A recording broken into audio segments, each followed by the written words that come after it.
Голема можност за оние кои што сакаат да ја намалат телесната тежина и да отстранат разни болести, како и да се искупат од гревовите, да ја покажат својата вера во Бога и почита кон светците Петар и Павле, се петровденските пости. Меѓутоа, голем дел од граѓаните прават грешки во пристапот кон религијата и во разните верски празнувања. Црквата ги открива правилните начини на духовен и физички пост.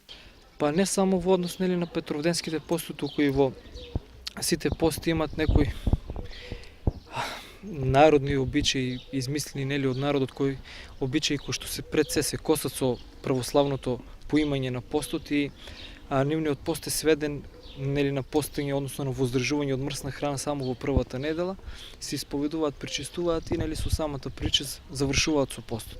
Значи, кога се пости, кога веќе сме се нафатиле да живееме на таков православен, на христијански начин на живот, значи треба или да постиме до крај, како што е пропишано во типикот, или воопшто да не постиме, со тоа само си ставаме поголем јарем и поголем грев на душата, бидејќи со Бога нема компромис.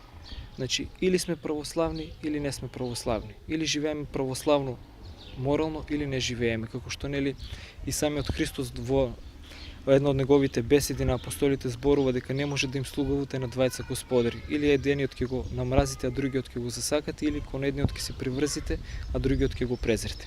Во меѓувреме, верниците од исламска вероисповед изминатата недела го започнаа рамазанскиот пост кој трае 29 дена, а завршува со неголемиот муслимански празник Рамазан Бајрам.